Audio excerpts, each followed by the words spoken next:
Welcome. I wanted to spend a little bit of time and show you how to set up your gradebook with regards to proficiency and weighting things according to the 80-20%. So the first thing that you're going to do once you have the teacher assistant open, you're going to click on the Others tab. Let me remind you of a couple things in the My Preferences tab under My Options. What comes up first is on the top left of this area, an option for grade calculation method. Remember that this is something that once you decide and then you enter an assignment, you're locked into that because your gradebook is starting to calculate grades. I have set up, we're all going to be set up for cumulative and cumulative grade by grouping. The other thing, you do have an option. I suggest you go with total points, but there is another option with weighted percentages.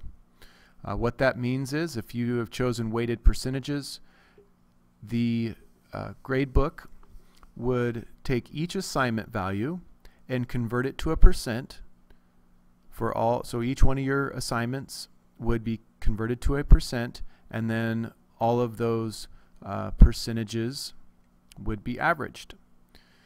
You could have them weighted as well. Now I think that's kind of confusing. I think total points makes more sense to students as well as parents, and I hope that you would keep things as simple as possible. So I'd go with total points.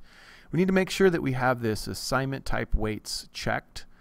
This is in the weighting area. Make sure that's checked.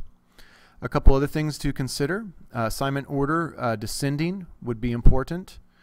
And the other thing that is useful is the failure threshold percent. I have mine set at 69%. So what that does is if I'm in the gradebook tab in the spreadsheet view, first of all I said descending value, so as I go to the right over to here, things would be older on the right side. The other thing is if I have an assignment in here, anything below 69% would show up pink. And that goes for the other views as well. If I'm in intergrade comments and there's an assignment in here, if it is below 69%, it would show up pink. It's just kind of a nice visual tool. Again, that's in this failure threshold area.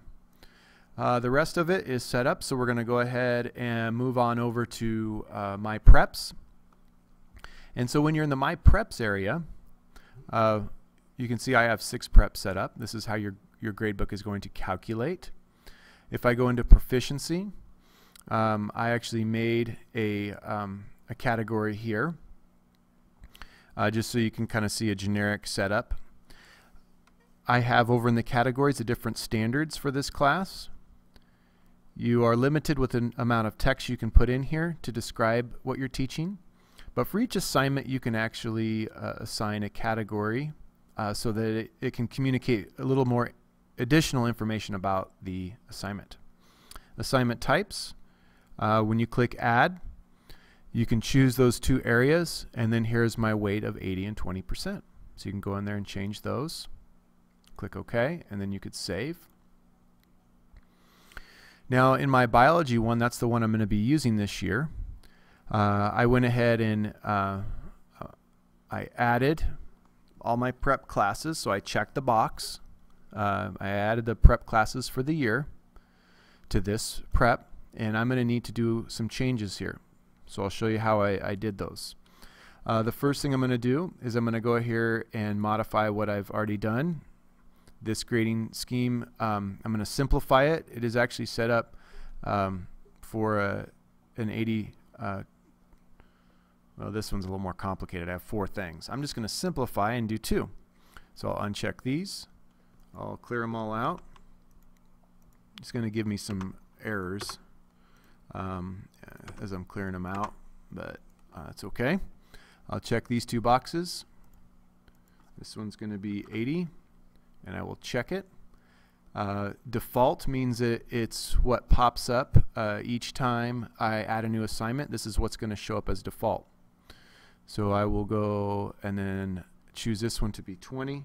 Actually, I might have more assignments in this category, so I'll leave it that. And click OK.